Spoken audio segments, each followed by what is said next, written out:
Links to previous episodes are given in the video description, so don't forget to like, subscribe and share the video. Silent Paths, Wild Hearts. Episode 8. Chapter 52. Gonzalo POV. I stood waiting at the airport for this supposed vampire assassin. I had nothing against them, however. I would be lying if I didn't say I had been adverse to working with them since Sicily.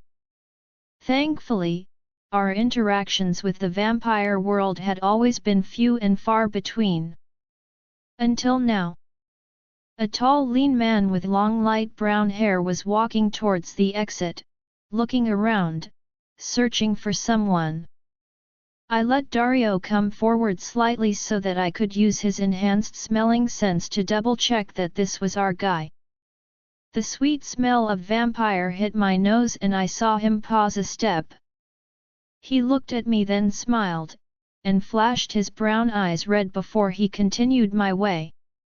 I think it was his way of introducing himself. "Your iris control is impressive," I said as I led him to the SUV's trunk to put his luggage in. "As is the way you wolves can expand your aura." "Adrian," he said with an Italian accent as he stuck his hand out towards me after putting his baggage in the trunk. "Gonzalo," I said, shaking his hand. "Is it always this hot in the south this time of year?" he asked, taking off his jacket. I laughed. "It's only 70 degrees and this is technically the southwest. It's south of the country." "It's the south to me," he said, and I shook my head at him and smiled as I headed to the driver's side. "There's a cooler in the back." "I know it's a long trip to get here," I told him, and he instantly looked happier. I gave him a little privacy and shot off a couple of texts to the guys letting them know I'd picked up our guest and answered a few emails. "Thanks, man. I was starving," he said, climbing into the passenger seat.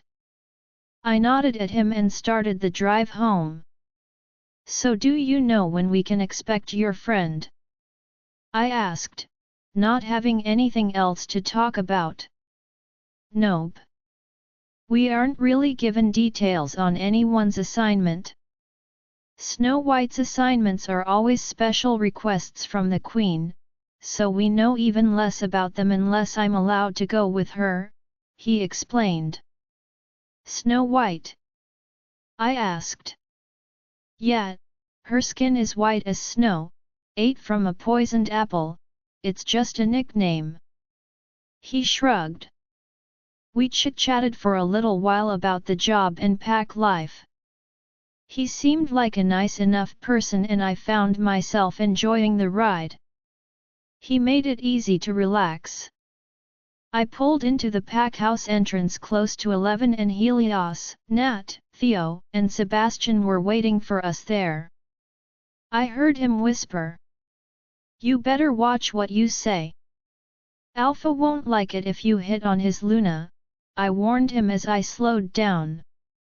"Hey? Oh no. I have no interest in the Luna. She's pretty, but my type is more all the hunky men to her left and right." "Which one is the alpha?" he asked. I smirked. "The one on the left is our alpha. I'd be careful how you approach the one on the right though. The big man next to him is his mate. You will probably live longer if you hit on our alpha. Luna might enjoy him getting flustered." "Thanks for the tip," he said, grinning at me, and I couldn't help laughing. This was going to be fun. I unbuckled and started to open the door when he grabbed my arm. "And what about you, handsome?" I grinned. "I'd be offended if you didn't try, but I'm afraid I don't bet for that team."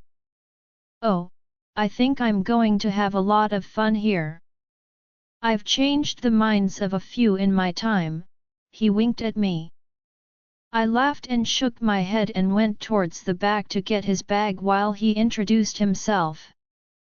I heard a low growl and I turned to see an angry Sebastian in front of a blushing Theo and Natalia trying not to laugh at Helios' blushing and shocked face.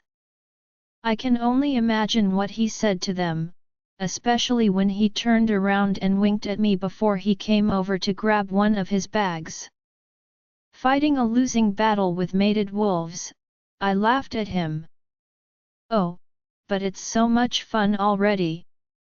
He smirked as he wrapped his arm around mine as we pulled his bags towards the pack house. Sebastian seemed to relax a little when he saw me escorting our guest. "You okay there?" I asked him.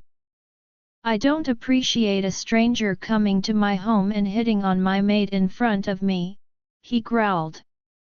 "You know he was just with you, right?" I told him you guys were mates in the car. I explained to him. He asked Helios and Theo if they'd be up for a night of fun. That he knew how to suck in more ways than one. "How could I possibly know he was with us?" he grumbled. I couldn't help the laughter that came out of my mouth and I almost doubled over with tears in my eyes. Adrian simply looked down at me, his arms still wrapped around mine. A happy look was on his face. I had a feeling that was basically his persona, happy. "I think I'm going to really like you," I told him as I showed him his room. "We head out in 2 days. We're having a meeting tomorrow evening to go over the final details. Until then, you can roam around however you want. Our pack grounds are connected to Crescent Moons via a bridge. The river basically divides the two properties. Try to keep to our side until you meet their Alpha and Luna. Otherwise, if you find you need anything to make your room comfortable, let us know." "Thanks, Pumpkin. This is honestly the nicest welcome I've had in a long time. Is there any training at night?" "Not currently, but I can reach out to see if anyone wants to flip for a while. I know some of us are curious to see how vampires fight and we're always up to learn new tricks. Leave it with me," I told him honestly. Something about him felt so genuine that I couldn't help but feel like we were already friends. I found Helios waiting for me back downstairs. I smirked as I approached him. "I hear you had an interesting proposition tonight." He laughed. It caught me off guard for sure. "What do you think of him? You spent a few hours with him on the drive-in." "Honestly, I like him. I wasn't prepared to, but he's pretty easygoing. A disturber, no doubt, but I think we could do with a little bit of that." I grabbed some leftover blueberry pie from the fridge and dumped it in the microwave for a minute. I grabbed it out of the microwave and 2 forks and set it on the counter between us. He took the fork and we started digging in. He asked about night training. "I think I'll ask the guys in the morning if anyone is interested and maybe even ask Danny if anyone is interested over there. Would be neat to see if we can learn anything from him and his friend when she arrives. He said she's the Queen's personal assassin, so it could be really interesting to see them fight." "Theo mentioned you wanted to do another poker night," he asked, randomly changing the subject. "Yeah, it's been a while," I said. His face was schooled to nothing as he casually ate the pie. I sighed. "Listen, I know I've been a friend in the last few months. I am trying to get over it. I just need some time. I'm sorry I've just been adding to your already giant list of worry about." Helios just shook his head. "I should be the one apologizing. I know you've been dealing with for a while and I've ignored it as much as I could, trying to give you time to deal with it on your own. I don't think that's how it works anymore. I don't think you're going to get over whatever happened until you talk about it. I hear you. I do, but I need a bit more time, I said. It's been 200 years, Gonzalo, he said patiently, concern clear in his voice. I shook my head. To me it was 2 months ago when I saw Queen Carissa again. Helios frowned. Did she have anything to do with how we found you? Yes, but she barely even looked at me then. It wasn't personal for her. She dismissed me as insignificant and requested I be taken care of with a wave of her manicured fingers. I struggled to keep my voice composed as flashes of that night popped into my head. Helios' face darkened with rage. I grabbed the empty pie plate and put it in the dishwasher. We'll have to ask Celeste for a few more of those. That was the last of it. Can you talk to the boys and let me know what night works for you guys for poker? I'm going to try to get some sleep so I can make the morning training sessions and see if we can get something going for us to train with Adrian. Yeah, sounds good. Marcus and friends might be interested too. The more the merrier. Maybe Adrian wants to play too. Would be a good way to learn more about him and figure out if we can really trust him, I said as I left the room. Dario flowed strength into me as I made it into my room, while I was assaulted by memory after memory. I barely managed to stumble onto the bed before my knees collapsed under me. My eyes zeroed in on the top drawer of my dresser. My memories stopped assaulting me and all I could see were the violet eyes. We need to talk to someone. You can't keep dealing with this alone. Dario said as I finally managed to shut my eyes and tried to go to sleep. Okay. We'll talk to Celeste tomorrow. I said as I let the exhaustion of the day pull me into another night of nightmares. I went over to the training grounds and grabbed a bunch of names for evening training. I walked into Crescent Moon Pack House and wandered over to the kitchen. Celeste was always either in her office, the daycare, or the kitchen. I lucked out. She was putting something in the oven. Hey! I am making some croissants for brunch. What are you up to? She asked. I was wondering if I could grab your ear for a moment, I said nervously. Sure. She grabbed a timer and we went over to the little playroom Marcus had built her for the kids off to the side of the living room. She thanked the she-wolf for looking after the kids, and we sat on the couch as we watched the kids play. What's up? I was wondering. The flashes that Helios had last year. How did you know how to get rid of them? I asked. She frowned slightly. I had panic attacks for a while after Blood Moon and don't tell Helios, because he feels bad enough, but I had some again shortly after the pyramids. I worked with my therapist for a while and figured out how to control them so they wouldn't cripple me as they did. Are you having panic attacks? I am having flashbacks and it pretty much feels like I'm drowning. Teach me how to deal with them. I asked her, desperately. I don't know what will work for you. I am not a professional. I can tell you what worked for me but you should talk about it, Gonzalo. Managing the symptoms is not the same as dealing with your trauma.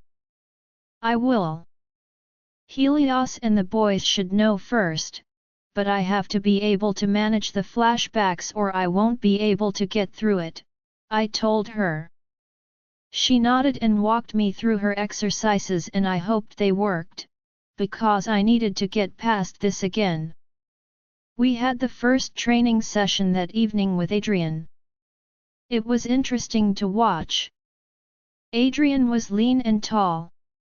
There was not a lot of muscle on him, but he beat a few of our stronger warriors easily. He was quick and fluid in his movements. Like a song, his entire body flowed and moved like he had mastered the choreography. He couldn't beat the top warriors nor the ranked. He then confessed that he'd only begun his assassin work a decade ago. He'd been apprenticing under the Queen's assassin. Still, there was a lot we could learn from fighting someone with his speed, and everyone, including him, was excited to learn from each other.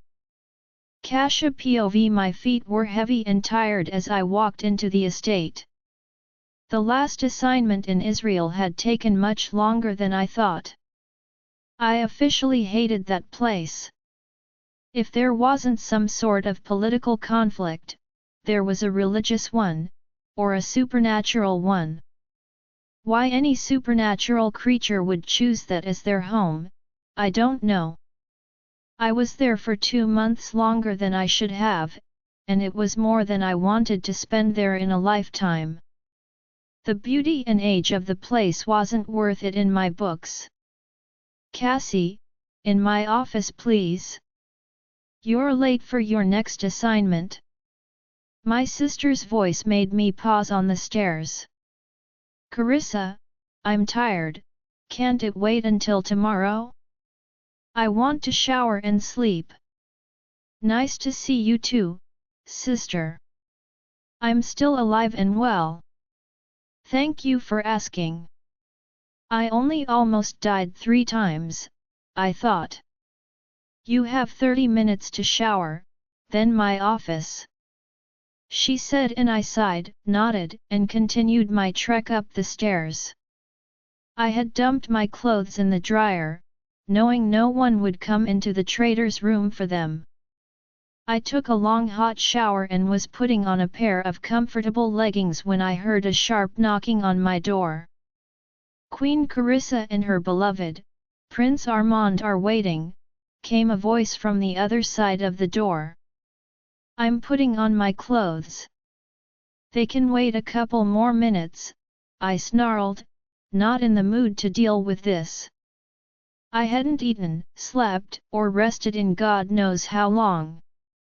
My patience has been thin at best these days. There was a hiss on the other side of the door, but no more knocking. I closed my eyes and took a deep breath. I needed a vacation. Like a permanent one. I was so tired of living like an outcast. If I had to be alone, I was better off going somewhere fun or at least peaceful. I went into the room to find 2 angry royals.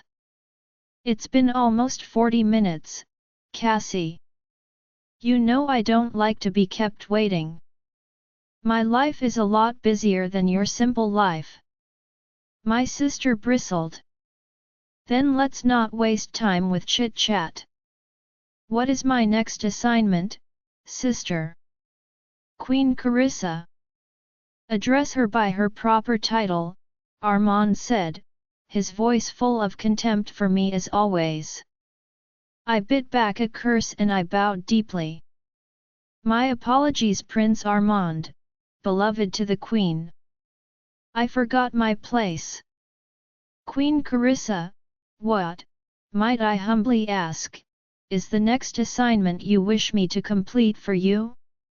I am, as always, at your service.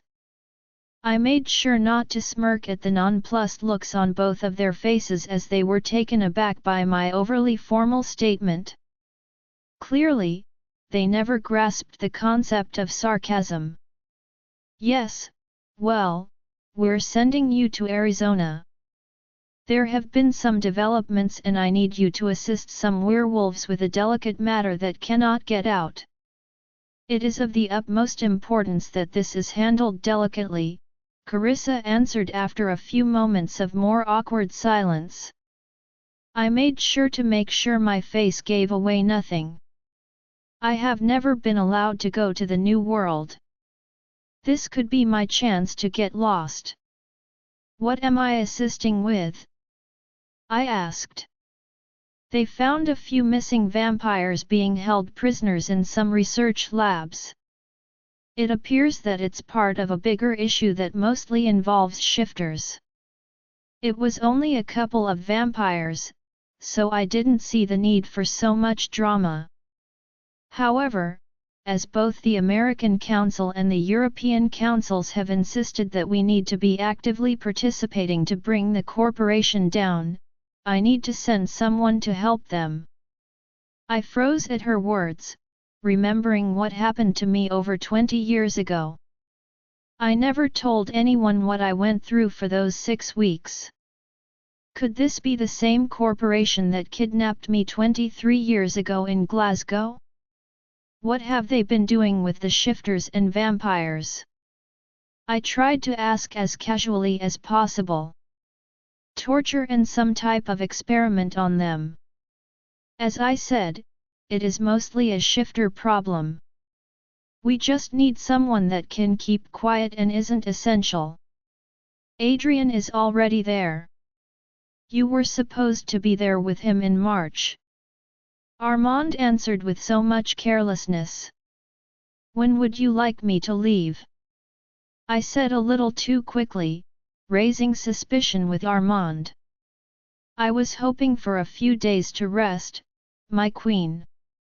My last assignment was a bit tiresome. You leave tomorrow evening. I've already had your flight arranged and let them know when to expect you. Prince Armand told me. As you wish. I will retire for the evening in that case if there's nothing more.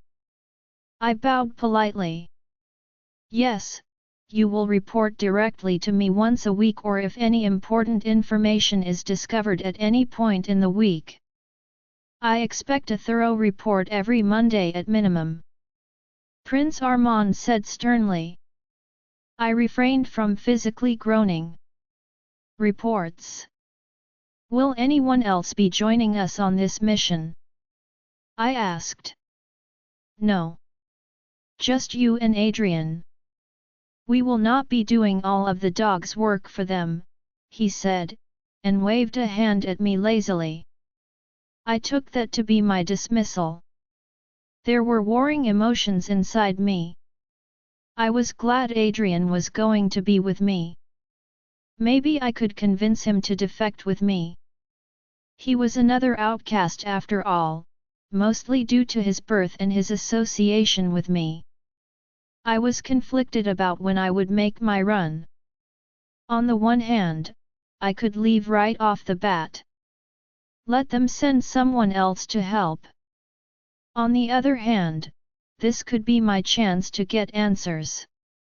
I've been broken for 23 years. This could help figure out what they did to me.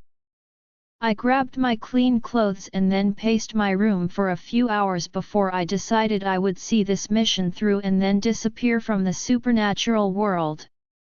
Looking around, knowing that I would not return, I headed over to my hidden compartment in the closet. I took out the ring and letter and, as always, a torrent of emotions came flooding out. I felt my hand start shaking and took some calming breaths. After a few minutes, the shaking stopped and I walked out of my closet. I sat down and couldn't help myself. I reread the same note I had reread thousands of times and wished again that I would have just said yes. I folded it carefully and put it back in the envelope, careful not to tear it. One day, this paper will fall apart and I won't have it anymore. Not that I didn't have each word memorized, but seeing the handwriting always made me feel like I still had a piece of him with me. I gently put it in a small Tupperware box and Ziploc bag I retrieved from the kitchen pantry, wrapped it in a shirt and tucked it into my suitcase. I grabbed a few other trinkets, but for the most part, I had nothing I would need to take with me. This place was not home. There was nothing I needed from here. At the last moment, I decided to head to Adrian's apartment. I broke in and looked around. It looked exactly like mine. Nothing personal could be seen anywhere. I went into his room and retrieved a small lockbox from under his bed. If I wanted him to come with me, he couldn't come back for this. Once all of that was done, I laid down to rest. I would have a really long journey to America. I don't think he could have spent less money on this trip. I had 3 different layovers with a few of them in the middle of the day. I had to spend 8 hours in an airport bathroom until the sun set. If I ever saw him again, I would kill him. I was wearing a hoodie for most of the flights, and I had sweated more. Finally, it was 2 in the morning and I was waiting for my bags. I took off my sweater and threw it in the trash. I doubt I would need it here anytime soon. I grabbed my bag and I made a dash into the bathroom. I changed out of my sweaty clothes and put on something more suitable for meeting the alpha of a werewolf pack. 20 minutes later, I was waiting impatiently outside. I bought a SIM from the gift shop and my phone said it was 27 degrees Celsius and I was in hell. How can it be this hot in the middle of the night? My leather pants were sticking to my legs and I was sweating through the fitted tee. Finally, when I was starting to give up, I saw an SUV approaching. A handsome tanned man with long hair stepped out. I could smell he was a werewolf and began pushing my bags towards the back. Sebastian POV, stop being mad. It's not our fault the plane is early. I'm sure she'll understand, I said to Theo. I loved this man to death but he got so grumpy anytime he was late anywhere. This is why I like leaving for places early. We could have just waited in the car until we got the notice that the plane had landed, he grumbled. I'm sorry, Corazon. I just wanted to spend some time with you. We've been pulled in every direction all week and I was stuck in San Diego for 3 days. I've hardly seen you, I said, taking his hand as I drove. His frown softened and he squeezed my hand but didn't say anything. I pulled his hand to my lips and gave it a kiss. We drove in silence for a while longer until the airport came into view. It was close to past 2 a.m. and I was not surprised to see there were not many people about. There's a beautiful tall slender woman with long jet black hair that gradients down to a vibrant red. She's wearing black leather pants she must be cooking in, and a simple top. I know this is the one we need. Her eyes, even from here, are a striking purple on an exquisite face. This was the Queen's assassin? The closer I got, the more familiar she looked. Does she look familiar to you? I asked Theo. She looks like she's related to the Queen. Could explain why she's the Queen's personal assassin. Who better to trust than family, he said. I feel like I've seen her somewhere before, I said, but couldn't place it. Theo shrugged and got out of the car to help her with the bags. She looked annoyed and as Theo walked behind me, he threw me an angry look. She's annoyed we're late, he growled in my head and I sighed.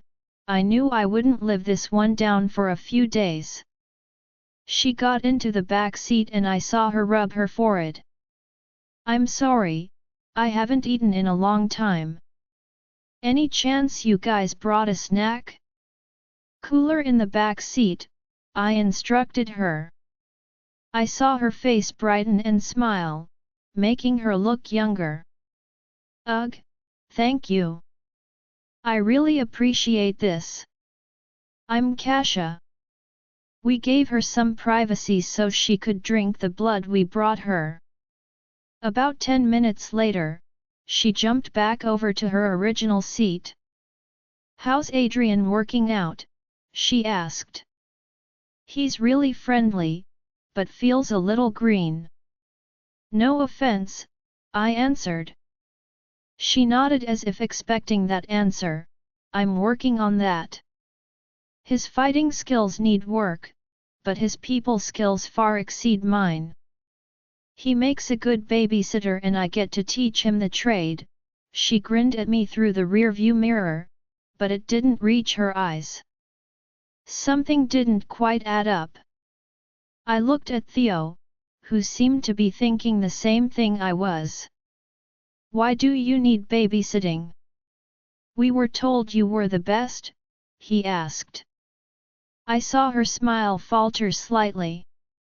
I am the best, but I tend to miss social and political cues and it can land me in hot water. My ladylike qualities are almost non-existent. Adrian is good at smoothing any feathers I ruffle," she explained. I could tell she considered her words carefully. There was more to this story. "We're not exactly conventional either. You might find you fit in just fine," Theo responded with a friendly smile. We drove in comfortable silence after that. The roads were mostly empty at this time of night. I held Theo's hand through most of the drive back, rubbing his hand with my thumb as I got lost in my thoughts. "I know I've met her before. Somewhere. Why couldn't I place it? It's not like violet eyes were so common. We gotta get that stuff for Mama Isabel. Make sure you stop before we get home," Theo reminded me when we were 10 minutes away from the town nearest the pack grounds. I squeezed his hand, letting him know I heard him. We were given a grocery list. "It shouldn't take long," I told Casha as Theo dashed in. "Does that mean we're near?" she asked, looking at the time on her cell phone. 20 minutes maximum," I reassured her. "Your room is ready, so you should just be able to get some rest today. We leave for Oakland tomorrow." As we began pulling up close to the pack house, I felt her composure change. I looked at her in the rearview mirror and she looked even more pale, if that was possible. One of her hands began to shake. I looked over at Theo, who noticed it too. She looked like she was trying to take deep breaths and failing. "Are you okay?" Theo asked her. She grabbed her hand, trying to control the shaking, and she nodded to us. She opened the door and I saw Gonzalo's body go completely rigid as he looked at her. Immediately, I knew why she looked so familiar, but I didn't have time to think about it as I saw her begin to shake more violently. "No, no, no. You're dead. You're supposed to be dead," she croaked, and I could hear the raw pain and emotion in her voice. "Yeah, don't you just wish that were true?" Gonzalo spat. There was the same amount of pain in his voice and anger. So much anger.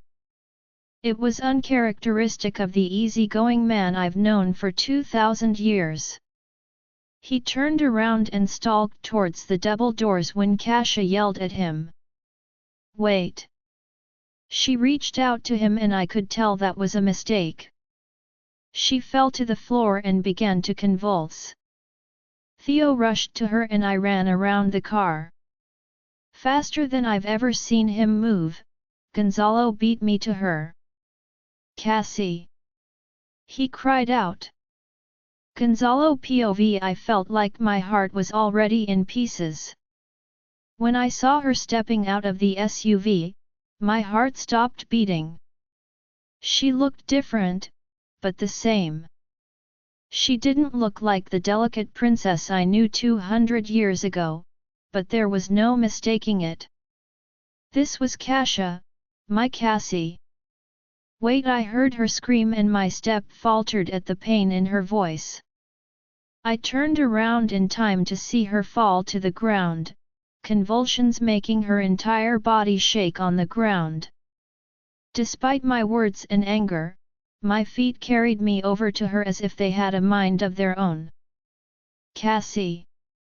I bent down to her and turned her gently on her side, taking my shirt off to put it under her head while I tried to ignore Dario's whimpers in my head. I felt people standing around us and I growled, making them take a step back. What was happening to her? When her body began to calm, I noticed there was blood dripping from her nose and ears. I felt a hand on my shoulder and I looked up to see Natalia. May I? She asked gently. I put Cassie's head to rest on my leg and nodded. She dropped next to me. She put her hands on her head and chest and after a few minutes I saw her frown. I can't find anything physically wrong with her. She sighed apologetically. No one has, Adrian's voice behind me and I turned to look at him. He looked sad. What do you mean? What's happening to her? I asked. I don't know. She won't talk about it. A little over 20 years ago, something happened to her. I didn't know her back then. Ever since, when she loses control of her emotions, she gets seizures. She went broke for a few years getting exams done by several specialists. She even visited a shaman. They can't figure out why it happens. She will be all right then? Helios asked. Yes, she will sleep for a day or two, Adrian answered. How are we supposed to take her with us? What happens if she collapses in the middle of a raid? I looked around and saw Isidro, one of the warriors that had been training with Adrian. He looked disappointed. He'd been so excited to see what the Queen's assassin was made of. Dario growled in the back of my head at him. Don't get your knickers twisted there, Issy. She may have this issue, but she's had 20 years to learn to live with it. There's no one better than her at what she does. Snow White will kick you with one hand tied behind her back. Adrian said, his eyes flashing red and his fangs lowering.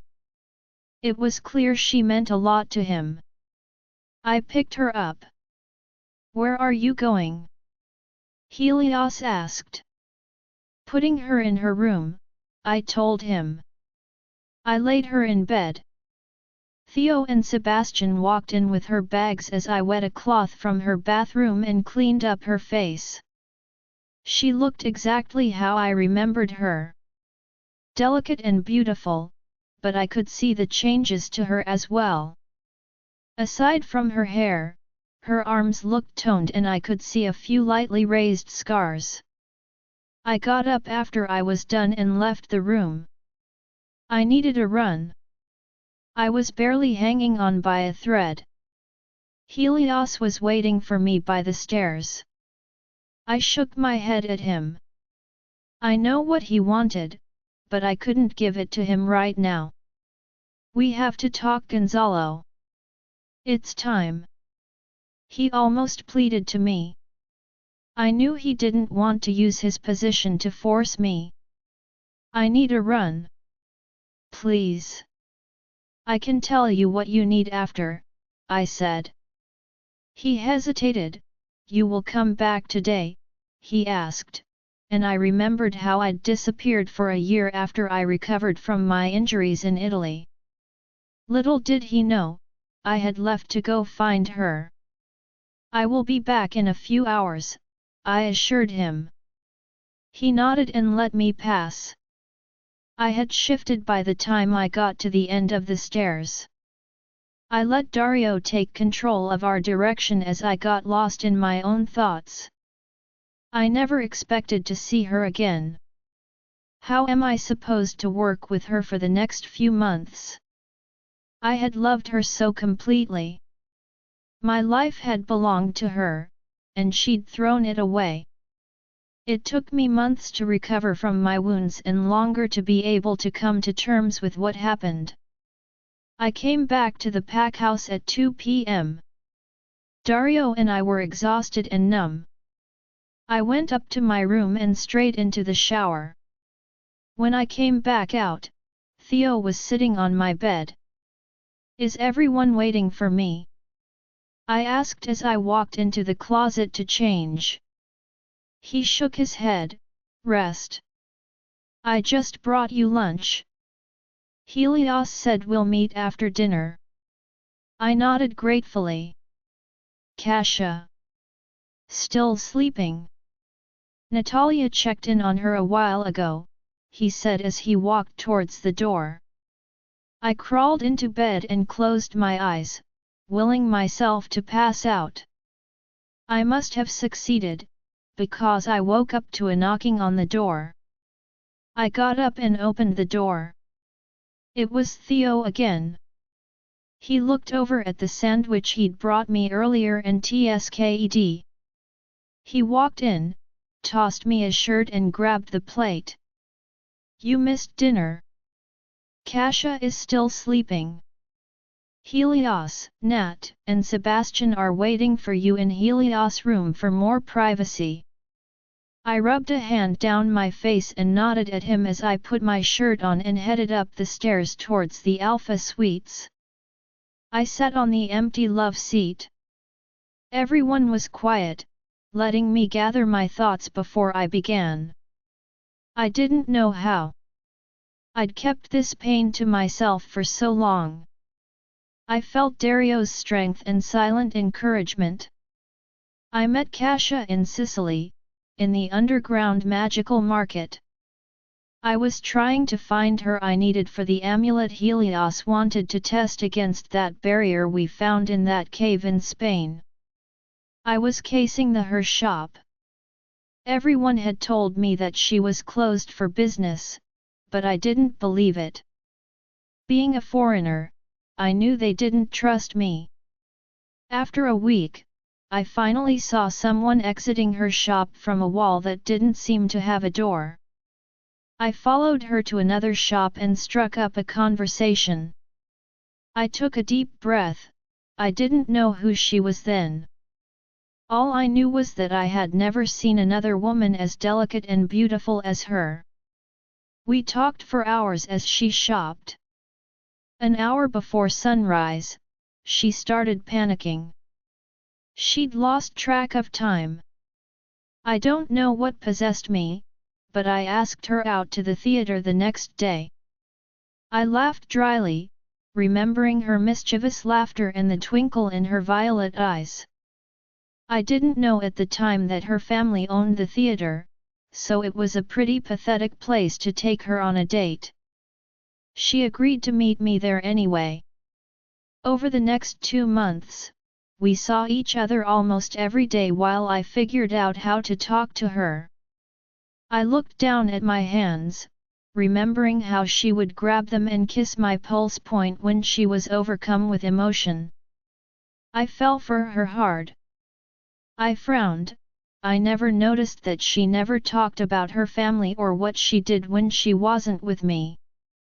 We talked about books, plays, places we have seen and places we wanted to see. I looked at Helios. I knew I couldn't stay there forever. Once I got the amulet, I would have to join you in Spain. I started asking her to go with me. She said she would think about it, but then one day her attendant came to find her because her family was looking for her. That was how I found out she was a princess. Wait, a princess? I knew she must be related to the queen. Does this mean she's the queen's sister? How come she didn't come up in anything I researched when I looked them up when the council told us they would stay with us? Theo asked. I shrugged. I didn't have the answers to his questions. She wasn't an assassin back then. She was sweet and had no guile. I was mad and hurt that she had kept this from me. Would I have allowed myself to fall for her if I had known? She left and I didn't see her again for a few days. I finally got the amulet, and started asking around. I found her attendant and gave her a letter. I asked her to meet me somewhere so we could talk, because I had to leave. I waited for hours and when I was finally going to give up, her attendant showed up instead. She had been delayed and begged me to meet her the next day. I struggled to keep going at this point, knowing that nothing happy happened after that point. I felt the flashbacks threatening to assault my mind. I practiced the breathing and mental exercises that Celeste showed me. Dario was trying to calm me down and I focused on his voice and my family. They waited for me to calm down and continue. No one said a word. I waited for an hour the next day before she showed up. She told me she couldn't go with me and I needed to go before they caught up with her.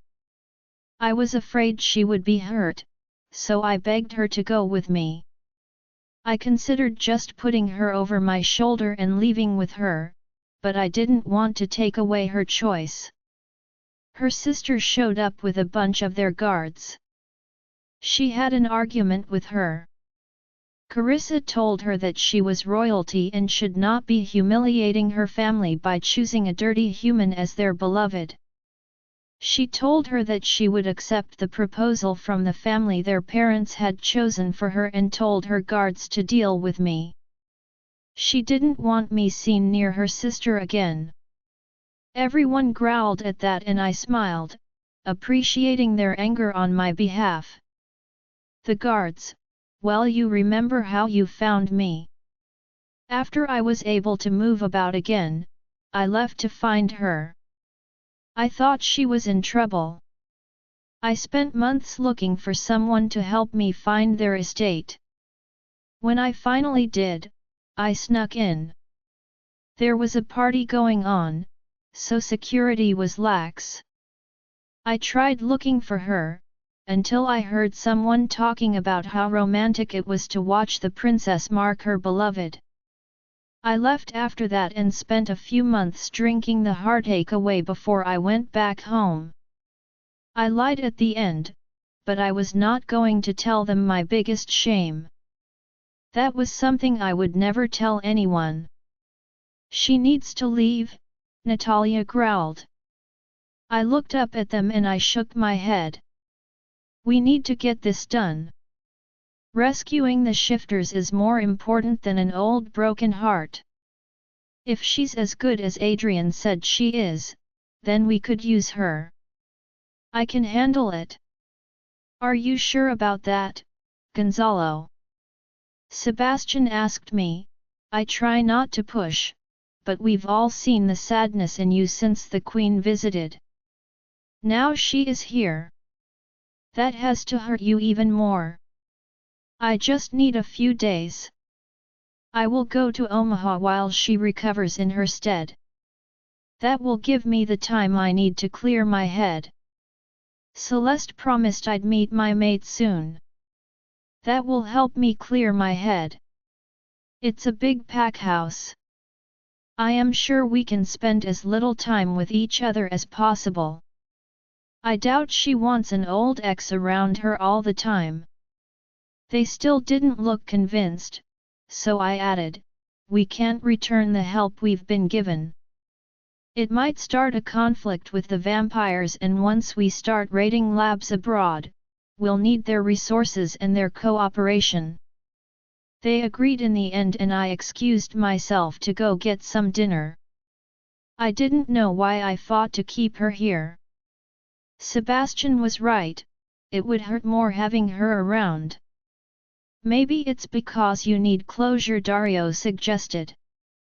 Gonzalo POV. I sat on the bus on our way to Nebraska, lost in my own thoughts of self-hatred. Despite all of my assurances to my friends and hate towards Casha, I had not been able to stop myself from checking up on her through the night. I was thankful that no one caught me, because I didn't want them to see how pitiful I was. I also hadn't been able to stop myself from looking at her face while she lay unconscious on the bed like a creep. It was just as beautiful as I remembered. How many hours had I spent staring at her sleeping face after we'd made love? Too many. My favorite part had always been when her violet eyes would flutter open and the smile that would grace her lips when she saw me staring at her. I looked at the three-quarter moon shining through the bus window. Celeste said soon. Will we find our mate during the next full moon? I hope so. Are you really okay? Sebastian asked me.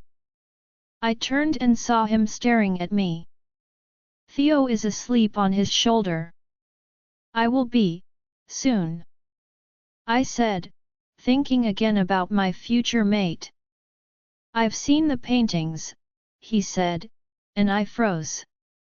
Those were private, I told him, annoyance clear in my response. I wasn't looking for them. I helped you move to San Diego, remember? The portfolio was unzipped and a few of the paintings fell out. They don't mean anything. I made them a long time ago. I hadn't looked at them in a long time. Liar, liar. I looked down to make sure my pants weren't on fire. There was a new one in the back of the closet that I had painted last month. There was silence at the other end of the mind link for a while. I was about to close it after he didn't say anything when he said, "You know we're here for you, right? Whatever you need. Friend, wingman, someone to dig a hole and carry a body, you are part of our family. You don't have to deal with it alone this time." I felt the stinging of the tears threatening to form behind my eyes and blinked a few times before I teased, "You're getting soft in your old age, or is that Theo's influence?" I winced at my own words after I said them, knowing I had set myself up for what was coming next. "Theo doesn't make anything in me soft," he purred. I groaned out loud and I could hear him chuckling behind me. I walked right into that one. "Get some rest, old man. It will take more than an old lover to break me," I said, desperately praying it was true. We drove in silence for a while longer when I suddenly felt someone looking down at me. I looked up to see Adrian looking down at me with a desperate look on his face. He bent down to whisper, "Can I sit with you the rest of the way? I like Richard and all, but his mate Lacey just had their first pup a week ago and I've spent the last hour looking at the same cute pup sleeping in the same yet somehow different position." My ovaries both twitched and dried up while looking at them, and he still hasn't gone through the whole gallery with me. My laughter surprised me. I heard a few people stir and tried to calm down. "You're nuts," I said as I patted the seat. He smiled happily and sat down. "That's why you love me. I'm your friendly neighborhood vampire. Spreading joy and legs is my mission." Dario laughed in the back of my head. This man was priceless. "How did you end up as an assassin with your charming, friendly personality?" I asked him honestly while wiping the tears off my face as I struggled to laugh silently. His face suddenly lost its signature goofy grin and I recognized the faraway look of someone lost in their own memories. I bumped his shoulder with mine and it seemed to bring him back out. "You know things are going to be so much duller when this is over and you have to leave. It's been a long time since someone's flirted this much with me. Are you switching sides, Mr. Aztec Beta?" he said seductively. "If only. You'd be fun to have in my life. I laughed. Maybe we can adopt you. Dario agreed wholeheartedly. We chatted for the next little while until he dozed off on my shoulder. There was something about him that helped me relax. He always managed to get me out of my brooding episodes, though that could have something to do with the fact he never asked me if I was okay. He was always just his happy self and it was contagious. I think I really would miss him when he went back home. I dozed off for a while and woke up when Helios cleared his throat at the front of the bus. We're about 15 minutes from the lab. For those of you that are new to the raids, when we're about 5 minutes away from the lab, we will pull over and wait for the signal from our scouts. We will head out on foot from there when they have a change of shifts. The element of surprise is one of our greatest advantages. Each of you has trained for this. The people there are humans with a few supernaturals. The Council and the Vampire Royals have given us the authority to kill without a trial or challenge. Aim to incapacitate if you catch them alone, but if it comes down to you, a fellow warrior or them, you go for the kill. If you're outnumbered, you go for the kill. The human government is aware of our raids and knows that fatalities will occur, but we've been asked to prevent casualties where possible. Use your judgment. I am not one to sanction death so quickly, but whether aware or not, these humans have caused harm and death to many of our people. They will not claim more tonight. Helios finished with a low growl that was met by many growls of agreement. I will be lagging behind a bit with the buses as I get the rescued shifter bus ready and then making my way to where they keep the rescued shifters/vampires. If you or anyone with you sustains any serious injuries, please reach out. Natalia added. She was such a big asset in these missions. Her powers had grown as her bond with her wolf and Helios grew. Healing serious wounds was no longer as draining as it once was for her. Gonzalo has been observing you all as you trained over the past months. He's seen you interact with our gammas and with each other. He has divided you into groups he believes will work with efficiency and effectiveness. Please see him for your assignment. Helios finished and I got my tablet out. All right. We're separating into groups of 4. Make sure you stick to your team. This isn't a place for you to try to be a hero. I hear of anyone running off and you may be left behind next time. Like Helios said, they've taken enough lives. Let's not make it easier for them to take more. Zach, Isidro, Pablo, and Mateo. You 4 are on the left tower and security. Jonah, Richard, Adam, Olivia. You're on the right. Once the front is taken care of, head towards the back of the property to make sure we don't have any surprises. George, Nicholas, and Adrian. You 3 are with me. We're heading to the locker rooms first. Helios, Jillian, Theo, and Elijah. You are clearing the way to the kidnapped shifters. Marcus, Evergreen, Danny, Layla, and Jason. You are clearing the way to the main offices and helping gather whatever Evergreen and Alpha Marcus need from the computers. The rest of you will follow Theo and Sebastian clear to the rest of the wings. The other teams will join you once our own objectives are secured. Lucas and Paul, you stay with Nat. Where she goes, you go. You 3 will also drive the shifter bus and this bus inside a few minutes behind the others. I sat back down as the bus began to slow. The energy and adrenaline was beginning to fill the bus. I rid myself of all thoughts other than the task at hand. This was one of the last labs in the States.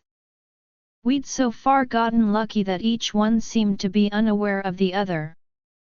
They were all on closed networks like the one we had rescued Helios. It was hard for the other labs to know they were being raided one by one when they weren't aware of each other. It's time. Stay together, be careful, watch each other's backs. Helios' voice echoed through the bus and we all stood. Helios kissed Nat and got off the bus. The rest of us followed. We approached the perimeter quietly and quickly. The two teams went to take care of the guards, while Helios and Marcus jumped over the gate to open it for Nat and the buses. They dispatched the guards there easily enough. One hit and they crumpled to the ground, telling us they were only humans. We rushed past them as they waited for their teams to catch up. Adrian used his speed to disarm the man coming out of the side building we knew would contain the locker rooms. All the labs were different, yet shared similar layouts. This was the fourth one and, so far, all had been the same. We dashed in and ran into the weapons room. We still had the element of surprise, though I could hear the sirens start, so we took care of the three that had made it inside. We had just knocked the last one out, when I heard the door open. The cavalry was here for their weapons, unaware that we had already taken them. They rushed at us, all taking a few at a time. This room was small enough that they couldn't get in all at once. I thought I heard someone yell vampire but didn't pay much attention as I kept fighting two at once. I dodged a punch and managed to knock out one of the guards. I turned and watched someone coming inside with a god crossbow trying to aim at Adrian. Instinct took over and I knew there would be no time to warn him, so I dove across and pushed him down and out of the way as I felt the arrow embed itself in my chest. Nicholas and George roared and tackled the man with the crossbow. Adrian dragged me around the weapon safe, protecting me from the rest. He turned and snarled at the one approaching us and immediately, the man's throat was spurting blood as Adrian slashed his throat quicker than I could follow. I moved to pull the arrow and Adrian grabbed my hand away at the same time as Dario screamed at me to stop. "Don't touch it! Link Nat! Get her here," he said. He was covered in blood, his eyes red and concern in his face. "I'll be fine. Werewolf, remember? I heal fast," I told him. "It nicked your heart. I can hear it beating wrong. Don't take that out until she's here and can heal you," he said as he grabbed another one and twisted its neck. It seemed he no longer cared to leave them alive. Not that I blamed him. I can only imagine his fear of almost being staked. He's not wrong. "Link Nat," Dario said, then growled at the thought that passed through my head so quickly, I didn't even realize I was having it. I sighed. "Nat, I need your help." Kind of took an arrow to the chest. "I linked her. Nicholas has already linked me. I'm almost to you. We are finishing the people outside the weapons room," she said, and once I paid attention to things around me, I could hear her fighting outside the room. The sounds finally quieted and Adrian moved from where he was blocking my view from the rest. There were bodies on top of bodies littered on the small floor. Natalia made her way through and cursed when she saw me. "What? I don't look that bad." "There's not even much blood," I said defensively, looking down. She kneeled next to me. "You look like you've lost a lot of blood, super pale, which means you're probably bleeding it all internally." She pulled me forward slightly and frowned. The arrow didn't push through. We're going to have to do this the hard way. That doesn't sound pleasant, I said. Well, we can either pull the arrow out and heal all the damage the head will do on its way back out, or we can push the arrow through so we can cut off the head and slide out a little safer.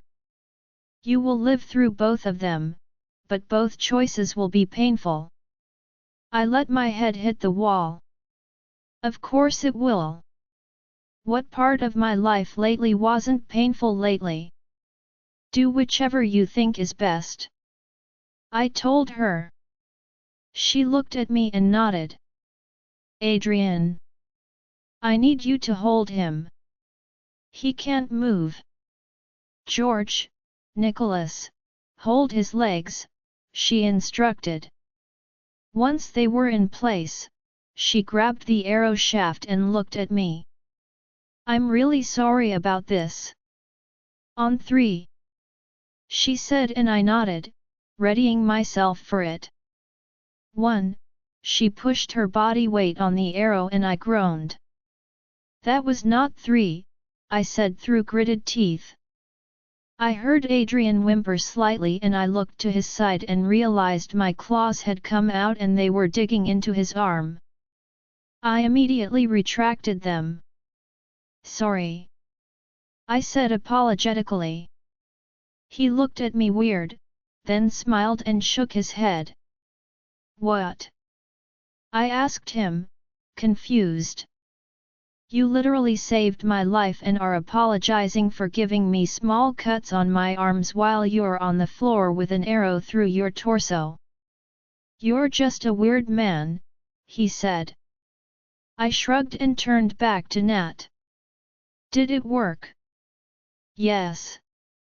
I need you to pull forward. Adrian, hold the arrow shaft still so I can break the tip, she instructed. Not exactly how I thought holding a shaft coming out of Gonzalo's body would go, he said as I pushed forward for them to work, and I laughed at his words until pain shot through my body. I heard Nat murmur something about horny men as she went around my body. I groaned as I felt the arrow vibrating inside my body as she removed the tip and gritted my teeth. Dario whimpered in frustration at his inability to help me heal until the arrow was out. Adrian, pull the arrow from the front now. All in one go. I need to start healing him the moment the arrow is out. He's already bleeding around it. It will start gushing once it's removed. She looked a little worried, though I knew she would do all she could, and that was a lot. Adrian didn't even bother to count. He was looking at me worryingly, and the moment he grabbed the arrow, he pulled it out in one fluid motion. I panted at the pain as Nat put her hand over the wound. No, slow breaths. Slow your heart. It will go faster if you slow your heart rate. Nat told me, and I started to slow my breaths. I could feel Dario healing me as well as Nat. It was quite a weird feeling. I couldn't see, but I could feel the tissue mending itself with both their help. After a few minutes, she sighed and smiled at me. You have an amazing gift. That was surreal, I told her with a bit of awe. Go to the bus. You're done for this one. You've clearly lost a lot of blood, she teased as she blushed. I knew she was still not used to getting praise. You too, Adrian. You're done for the night, go make sure he's okay. Nicholas said you could tell it had nicked his heart, so I trust you to find me if something goes wrong. Humor me, he looks shaken, she added to me via mind link. I nodded at her. Adrian helped me up and we headed towards the bus. I instructed Nicholas and George to stick to Nat. I grabbed a water and threw another to Adrian. He looked at me weird until he saw me washing with it and then he did the same. The man looked like Carrie. We got onto the bus and sat down. We sat in silence for a while. Dario was busy finishing healing me and I knew I needed to replace a lot of blood by the lightheadedness I felt even after Nat had healed me. You saved my life, Adrian broke the silence. I looked at him curiously. He looked lost in thought, like the idea of me saving him was perplexing to him. We're a team. That's what teams do. Plus, you're my friend. I said and rested my head on the seat. The truth was, in the short time that I'd known him, I'd come to think of him as family. No one's done that for me before. No one except Snow White. I tried not to flinch at the mention of her name. I wanted to ask how she had earned that nickname but it wasn't the time. I wasn't sure it would ever be. I shrugged. Well, you must have had people in your life until now. Friends protect each other, I said as I felt myself passing out. That's true, he said. I felt myself falling asleep and I couldn't keep my eyes open anymore. I heard him whisper as I got pulled into a deep sleep. Sleep, wolf. I'll protect you. Casha POV. I woke up in a strange place. My hand instantly went under my pillow as I looked for my karambit, only to find it empty. I looked around the room in alarm and saw that I was alone. I slowed my breathing and tried to remember where I was. His face flashed into my mind. Gonzalo. How was he alive? My sister. Carissa lied to me. If I didn't already detest her and everything she stood for, I would have at this moment. How was I so gullible to take her at her word? I should have fought harder. The answer came to me easily. Because you were weak and easily broken back then. So many questions floated through my head and I felt my hand shaking. I closed my eyes and took a few deep breaths. How did Gonzalo end up in a pack in Arizona? There was so much hurt and rage in his eyes. It hurt my heart to see it directed at me, but for there to be hate, there had to be love? Right? I can't blame him for being angry at what happened. Even if he hadn't died, I had seen the way that they were beating him before Carissa's guards had dragged me with her. I had refused to run away with him, too concerned about my parents hunting us down and what life on the run would be like. I had grown up a princess and with that, came many comforts. I had been scared of not being able to survive outside of that shelter. I had come to my senses an hour later. An hour too late. By the time I acted, it had been too late. I flopped back down onto the bed. How much of the love he had for me 200 years ago did he still feel? Could I nurture whatever flicker of love he may still have for me again? If I begged him for his forgiveness, would he listen? I wasn't the same person he fell in love with. I was damaged in more ways than one. I got up and looked around at the room.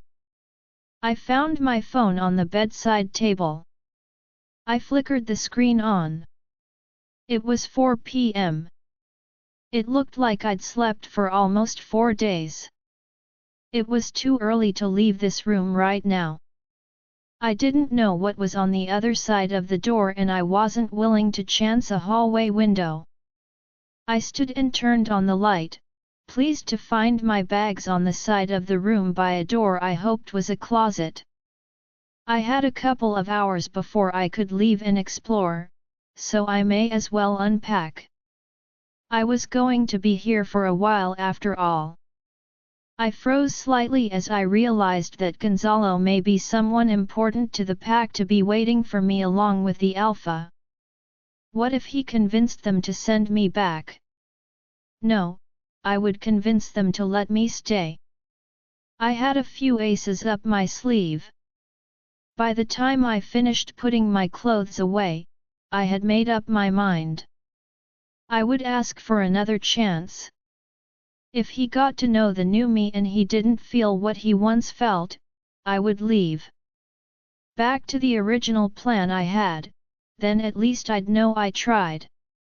When I get to the end of my clothes, there's only 2 things left in the luggage bag. I grab Adrian's box and put it on top of the dresser to give to him later, then I grab my poor excuse for a box, and take it over to the nightstand. I grab the ring out of the Tupperware and caress it as I get lost in my memories. I reread the letter again and then put both gently back into their baggie and into the Tupperware. I put it into the top drawer and grab my phone. Me, are you awake?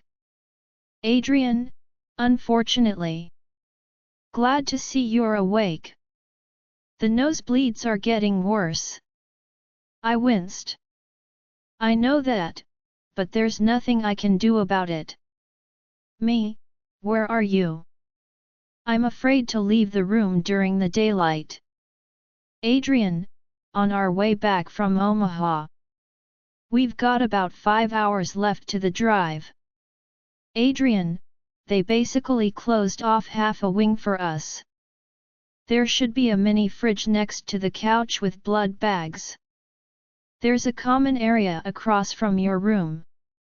All the windows have inside shutters and I made sure it was all closed in case you woke up.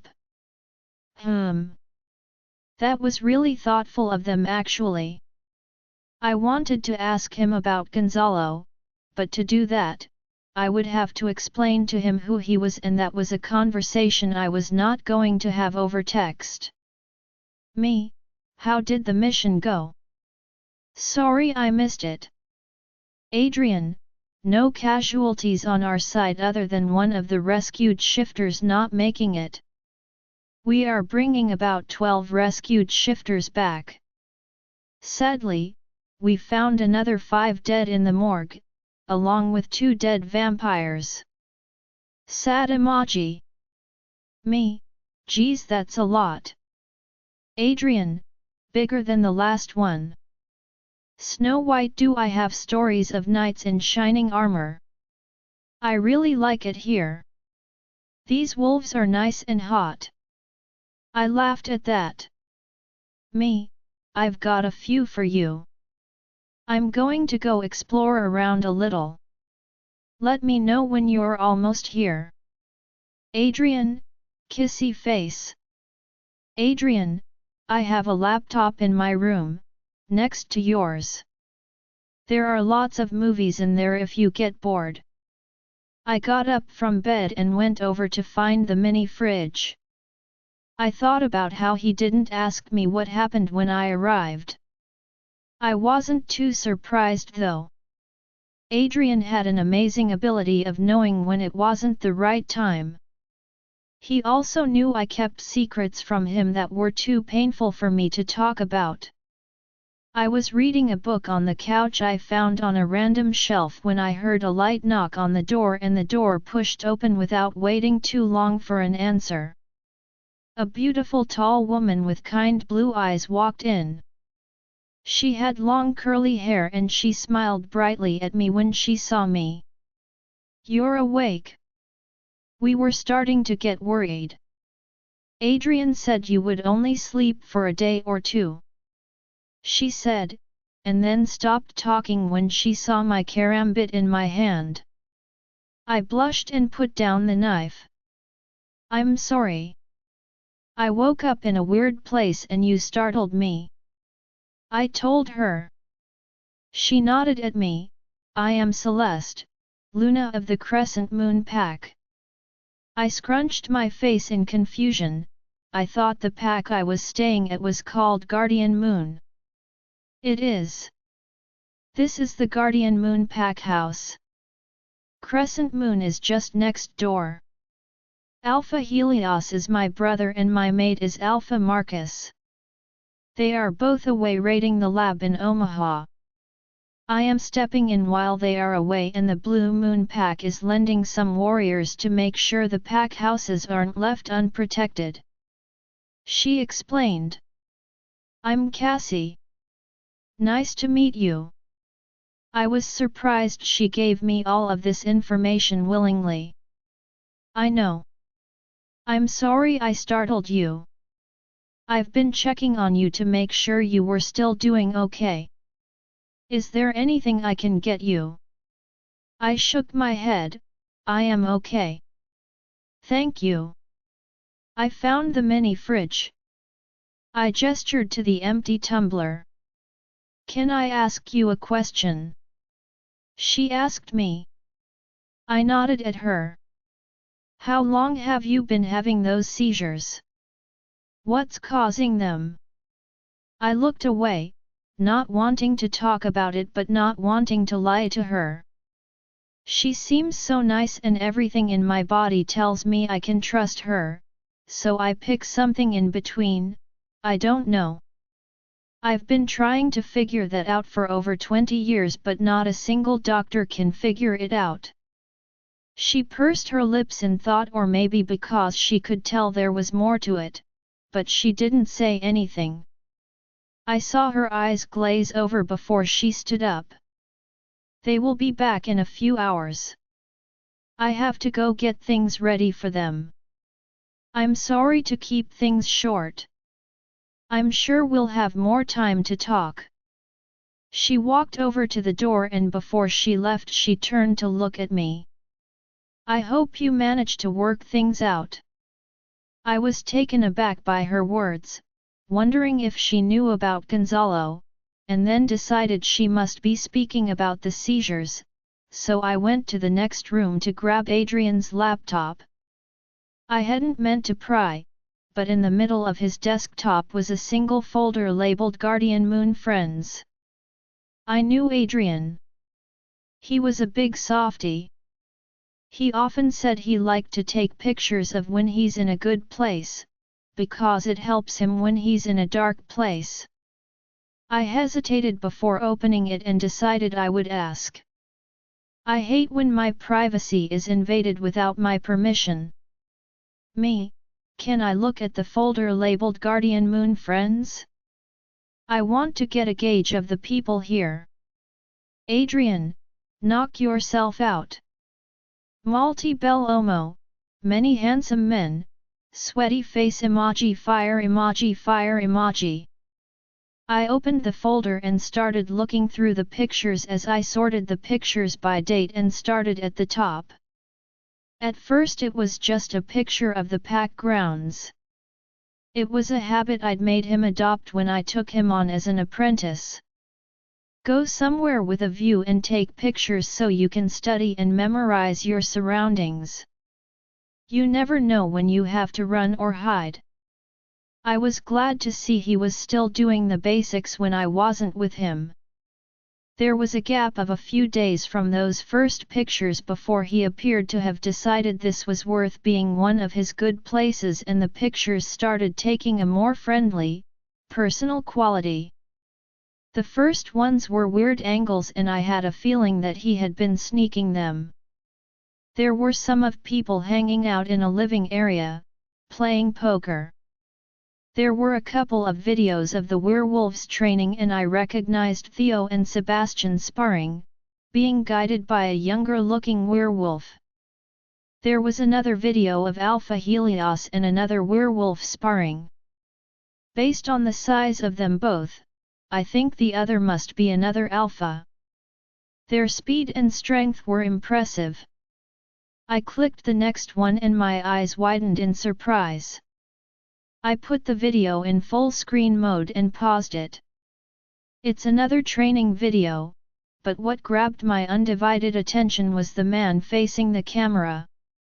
My sweet Lalo. It's the same beautiful smile on his face. The same kind eyes. But I had been too shocked that night to notice the changes. The Gonzalo I knew was fit and strong, but he wasn't this. His body was a work of art. His shoulders look wider than I remember. His arms bulging and those abs, his abs had never looked this defined before. The floodlights were shining on his copper skin. How I used to love to put my hand on his chest, loved the contrast of my pale skin against his copper chest. He was always so beyond handsome to me. He was simply beautiful. I pressed play and I turned on the volume. I hear him bantering with his sparring partner. Someone he called Jillian before they started sparring. His skills were impressive, his body twisted, parried, and attacked as if this was second nature to him. I couldn't help chuckling at how flustered he got when Adrian started catcalling him, causing him to lose the spar. By the date, I could tell this must be one of the first times Adrian had done this. Most people become immune to his commentary eventually. But Adrian had always had that effect on most people. It was one reason I had saved him all those years ago. His eternal optimism and easygoing nature was a light in a world full of darkness. The video ended and I watched it a few more times, just to hear Gonzalo laugh again and again. I went through the rest of the photos and I realized how close he and Adrian had gotten. It warmed my heart. I always thought Gonzalo would have loved him and I was right. There was photo after photo of Gonzalo with others and Adrian. He was always smiling in the pictures. Then I noticed something and I went through them all again to check again. The pictures where Gonzalo wasn't part of the main picture or even aware that he was being photographed, he had this faraway look in his eyes, looking at nothing in the distance, or he would be looking down at his wrists. A sadness in his features. What was making you sad, my love? I wondered. I shut down the laptop and went under the covers. I held my shaking hand and I took some deep breaths while I let the tears come. I needed to get everything out now before they got here. I needed to convince them to let me stay. It was the first part of my plan. I lay in bed thinking about how to best approach this. I had known Gonzalo 200 years ago. I needed to find a way to get to know him and for him to get to know me so that we could see if these new versions of ourselves were still capable of loving each other. I took the ring out of the nightstand and put it on for a moment. I didn't know what was going to happen in the next few weeks, but I felt like I was given a second chance to redo my worst regret and I was not going to waste it. I woke up a bit later to my phone pinging with a single message. Adrian, we're about an hour away. Time to put my plan in action. Gonzalo POV. Adrian shook me awake about 30 minutes away from the pack grounds. I can't believe I slept for almost 20 hours. I didn't even see how many shifters were rescued or if anyone else got hurt. You lost a lot of blood. That takes time to heal, Dario said, and I could tell he was tired and a little annoyed that I wasn't appreciative of his work. I know, buddy. I'm sorry. That would have taken me a couple of weeks to heal by myself. I said soothingly, and he wagged his tail before he curled up and went to sleep in the back of my mind. I looked ahead and noticed that Helios was awake. How did everyone make out? How many shifters did we find? I asked him. I would need to do an intake of everything for our report to the council. Mostly minor injuries.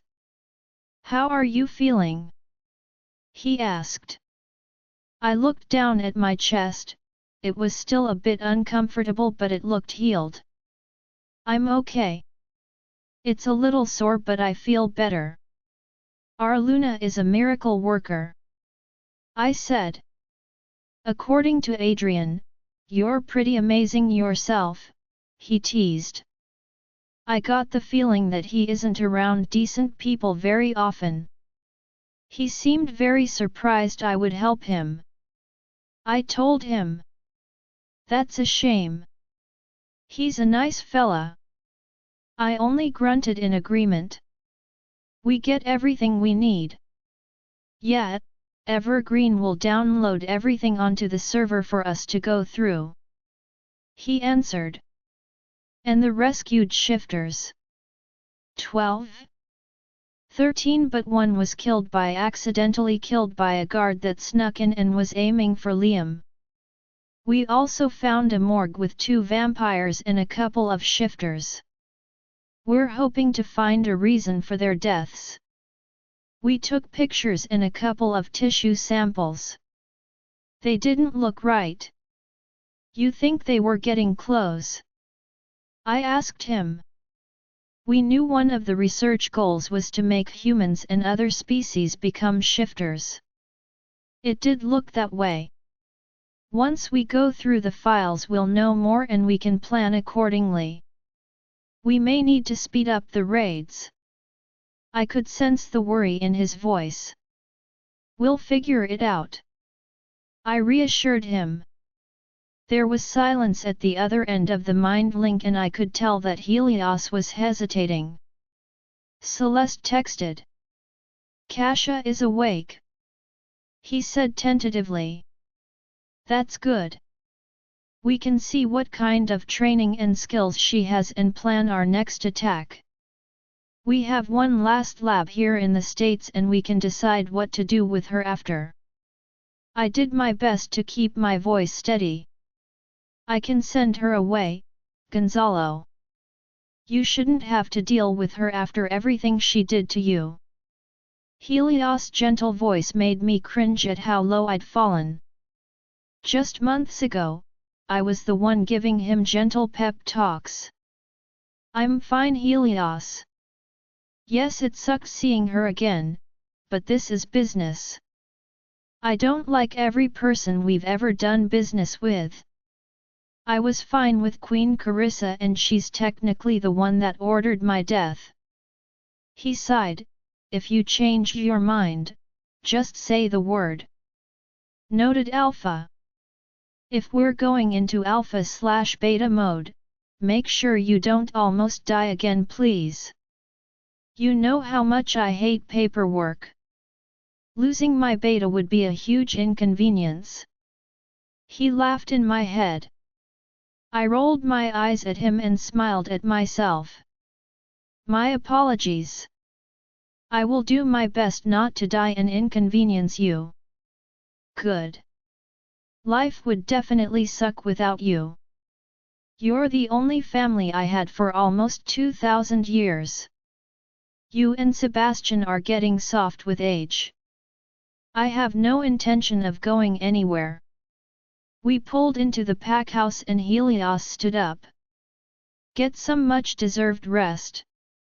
Crescent Moon, thank you once again for your assistance. Guardian Moon, I need 5 volunteers to help get the rescued shifters situated and 2 to help Evergreen get all the computers over to the server rooms in the pack house. The rest of you, get some rest. No training in the morning. If you have any injuries that don't heal by tomorrow afternoon, please see Natalia. I walked off the bus to see a few women waiting for their mates to get off the bus. I got a small feeling of longing before I turned and headed to the last bus. I was on the top step when I heard her soft voice. How can I help? Snow White. Ugh, I missed you. I can't believe you had to do that last mission on your own. It took forever. I have so much to tell you. Help us get the rescued shifters into the basement. They've got a neat setup to help with the trauma. Adrian is talking a mile a minute and I continue upward to grab the first person Natalia is indicating was unconscious and needs to be restrained to a bed before he wakes up. I lifted him in my arms and pushed past the other warriors coming up to help. Why don't you two help get the computers to the server rooms? Adrian, you can show her where they are. We will meet closer to dawn to discuss your situation, and get proper introductions out of the way, Casha. My apologies, but we're exhausted, Helios was talking as I made my way down the stairs and towards the pack house. Of course, Alpha, she said. I passed by and caught a whiff of something floral and sweet. I walked too fast past her to tell just exactly what the mouth-watering scent was. I could feel her eyes burning in the back of my head and my skin broke out in goosebumps, but I refused to look back. Come on, Snow White. I need deets about what they sent you to do without me, Adrian whined behind me. I went down to the basement. We had split it into 2 sections. The sleeping quarters and a medical quarter. It was small, but so far it was working. We had discussed building another building for it, but we were still in the planning stages. With almost 20 shifters from those last 2 raids down here now, I made a note to talk to Helios to see if we could speed it up. I didn't want things to start getting crowded. By the time I finished strapping the first shifter in, a few others began to trickle in carrying or assisting shifters, so I remained in the basement for the next hour making sure that everyone was settled correctly and reassuring the shifters that were getting agitated. Thankfully, I'd picked up a few techniques over the last few months and was able to help calm everyone. Despite sleeping for 20 HRS, I was exhausted by the time everyone was settled in. Need me for anything? Going to get to bed? I mind-linked Helios. No, but I need you in the meeting with Casha at 4:30 am. No one knows this better than you, he said, and I resisted the urge to groan. I'll set an alarm. Any chance Mama Isabel left anything for us? I need to help Dario bring the blood count back up. There's Pa Sol. I'm eating some now, he said sheepishly. You better have left me some, Pa Sol was his favorite. I did, but Theo's looking at the pot and he's almost done with his bowl. He said, and I hauled me up the basement stairs. Get away from that pot! I yelled, making him scream and jump. We laughed and I took the opportunity to serve myself a bowl while he waited grumpily. My smile dropped off slightly as I noticed Casha by the front door, a computer in her arms and a weird look on her face. I turned away from her and continued to look at my friends who were all tucking into the soup. Instead of heading to my room where I was sure I would feel like it, I sat down on the counter with the rest of them and tucked into my soup, asking about what happened after I passed out and chatting amicably. Once I got upstairs, with a belly full of food, I managed to fall asleep without any trouble, remembering to set up the alarm for what was sure to be a long day. I woke up a few hours later to the alarm. It took me a few minutes to remember everything that happened yesterday. I looked up at the ceiling, wondering if you could call in sick to work as a beta. She won't break you. You got this, Dario said. My alarm turned on again after a few minutes as the snooze timer came back up.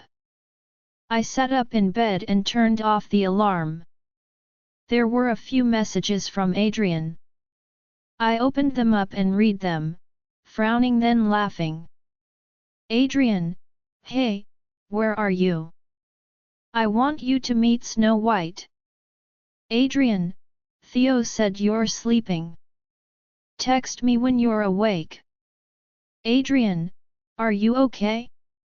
You slept a long time on the bus. Should you be sleeping this long? Maybe I should go check on you. Adrian, Theo said I don't need to barge into your room, so text me when you're awake. I'm worried. Adrian, okay, screw Theo. If you don't text me before dawn, I'll be barging into the room to make sure you're alive. I shot off a quick text to him. Me, calm down buddy. I was just tired. I'll see you tonight, go to bed. He responded right away. Adrian, ugh, good. You had me worried all night. Training tonight? Me, you bet. I'm all healed. Adrian, strong arm emoji. I got up and showered.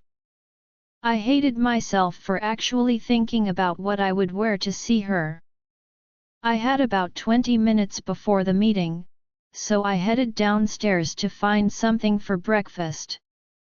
I grabbed a muffin and coffee and headed out to the bench outside. It was still night, but you could see it was beginning to lighten. I ate in silence, just watching the wind sway the trees. You ready? Helios' voice interrupted my thoughts. Be right there.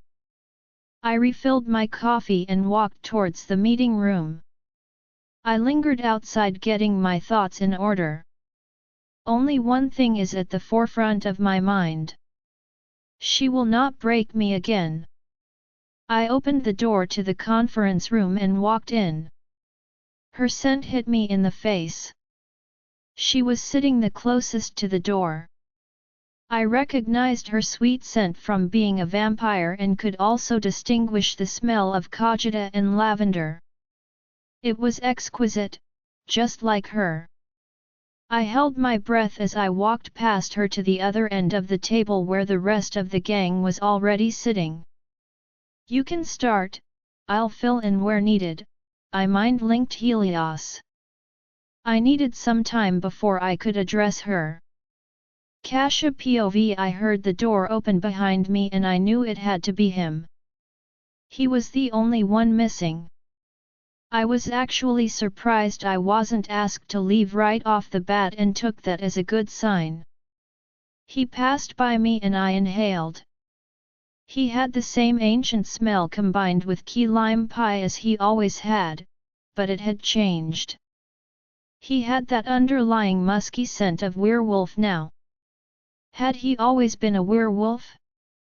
He told me he had been a warrior for a god. Mortal, but didn't age. A vampire without the deficits of being a vampire.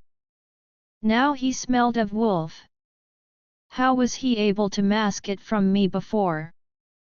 Whatever, it didn't change anything. I would ask him if I got the chance. He was alive and just looking into his face as he sat down between the Alpha and Gamma Theo, I knew that I still loved him and I would fight to stay by his side. I just had to get through this meeting first. If they kicked me out of this project, more than just my love life would remain destroyed. How was your room? Did you find things to your satisfaction? Alpha Helios began. There was a certain tense aura around all of them and a little hostility despite their words. No doubt, they knew who I was. It was all very generous and thoughtful. Thank you, Alpha. I said as pleasantly as I could remember doing back in the day when I was still a princess. Your sister is the queen, correct? Why would the queen send her sister to a potentially dangerous situation? I tried not to gulp at his question. Being the queen's sister was one of the aces up my sleeve. If I told them the truth, I would lose one. My vision flittered slightly to Gonzalo. I couldn't lose him again. I am, and I'm her most trusted ally because of it.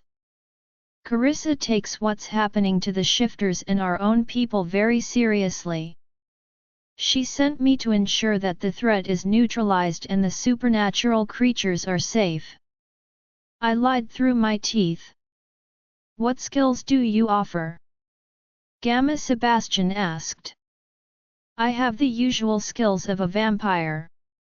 Speed, enthralling, speed healing. I also have proficiency in martial arts. Krav Maga, Judo, Kickboxing, Jiu-Jitsu, and Kendo combat. I am proficient with just about any blade, bow, and can hold my own with a sniper rifle. I speak 6 languages and can read another 3. I might be forgetting a few, but that's about the gist of it. I have never failed a mission and I'm an adept trainer. I also have contacts all over the world. I managed to change a couple of their faces from hostile scowls to impressed scowls, so that was something. I may have been embellishing a couple of those, mostly that last one, but I could pull a few favors if I found myself in a pinch, so it was really that big a lie.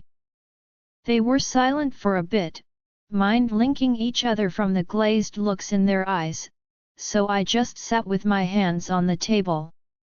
After a few minutes, I started getting nervous, so I decided to tell them about Glasgow. I would need to tell them if I wanted access anyway. There's something else you should know, I said quietly. Their eyes cleared and everyone's attention was on me. I started getting a little uncomfortable. I hadn't spoken any of this out loud. 23 years ago, I was on a mission in Liverpool. I went to a vampire bar and I think my blood drink was drugged. I woke up in a cage in some sort of warehouse facility. Everyone's eyebrows appeared to disappear into their hairline. I was beaten, tested and experimented on for about 6 weeks. One day, I was injected with some sort of substance. I thought I was dead. I must have gotten close enough because I woke up in a dumping field in Glasgow. I've had seizures ever since. I never told anyone, because I had no idea where I had been taken and I couldn't find the place again. This is personal for me, Alpha Helios. I need answers. Gonzalo stood up and left the room. No one said anything until he returned with a tablet in his hands. I took a whiff of him on the way back to his seat. Definitely my Lalo. Once he found what he was looking for, he passed it to Alpha Helios. It looks like there's a lab just outside of Glasgow, Alpha Helios said as he passed the tablet to Gamma Theo after showing Luna Natalia. They mind-linked again for a while and then finally Gonzalo spoke. We've got one more lab in the States to take down before we move abroad.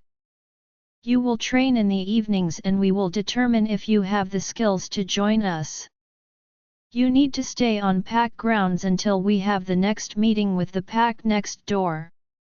We will discuss the next mission next week and if you are joining it. Outside of training, your time is yours. We have discussed it and we're on board with raiding the Glasgow lab next. Perhaps you can get some answers there. You can touch base with Evergreen, Crescent Moon's tech genius. He will give you access to the medical records we currently have to see if you can find anything that may give you answers to what happened. However, we've found that each lab is its own individual cell, so their research may offer you no answers. Am I missing anything? Join our Facebook and WhatsApp group for more updates, link is given in description.